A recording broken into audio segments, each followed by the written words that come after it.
एक बार की बात है, सिंड्रेला नाम की एक साधारण और सुंदर लड़की थी। वह अपनी दुष्ट सौतेली माँ और 2 सौतेली बहनों के साथ रहती थी। सौतेली माँ उसे पसंद नहीं करती थी और उसे घर का सारा काम करवाती थी। उसकी सौतेली बहनों को कभी काम नहीं करना पड़ा। वे बस अपने फैंसी ड्रेस में घर के आसपास घूमती रहती थीं। उन्होंने हमेशा सादे ड्रेस के कारण सिंड्रेला का मजाक उड़ाया।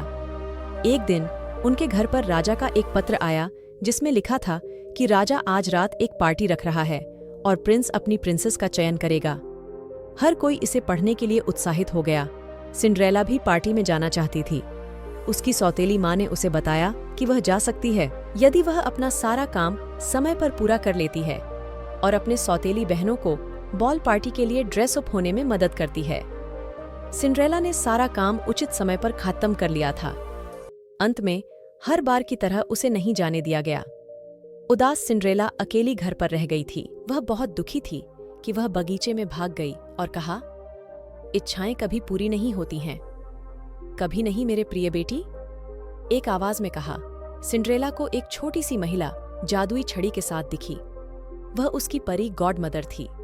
वह सिंड्रेला की बॉल पार्टी पर जाने में मदद करना चाहती थी। अपने हाथ की एक लहर के साथ उन्होंने सिंड्रेला को एक राजकुमारी की तरह सजा दिया। उन्होंने उसे एक सुंदर नया गाउन और गिलास स्लीपर्स से सजाया। साथ ही उन्होंने उसके लिए चमकदार काले घोड़ों को बॉल पार्टी तक पहुंचाने का आदेश भी दिया। जाने से पहले परी गॉडमदर ने कहा, यह जादू केवल आधी रात तक चलेगा। आपको तब तक घर वापस पहुंचना होगा। जब सिंड्रेला ने महल में प्रवेश किया तो हर कोई उसकी सुंदरता से हैरान रह गया था। वह बॉल पार्टी में सबसे सुंदर लड़की थी। यहाँ तक कि उसके सौतेले बहनों ने भी उसे नहीं पहचाना। राजकुमार ने भी उसे देखा और उसके प्यार में पड़ गया।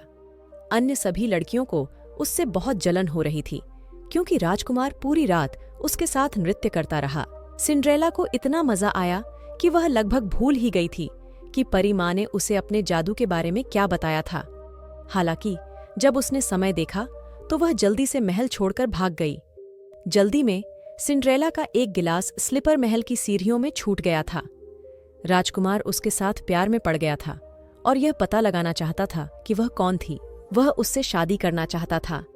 अगले दिन उसने अपनी सारी सेना को हर घर में जाने के लिए कहा और उस लड़की को खोजने का आदेश दिया।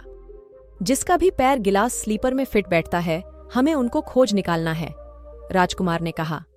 जब वे सिंड्रेला के घर पहुंचे तो दोनों सौतेली बहनों ने उनके बड़े पैरों को गिलास स्लीपर में घुसाने की पूरी कोशिश की, लेकिन वे असफल रहीं।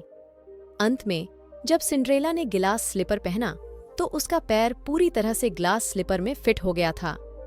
राजकुमार ने उसे बॉल पार्टी की रात से पहचान लिया था कि सिंड्रेला ही वो स्पेशल लड़की है। उन्होंने सिंड्रेला से जल्द ही एक भव्य समारोह में शादी कर ली और वे हमेशा खुशी खुशी रहने लगे।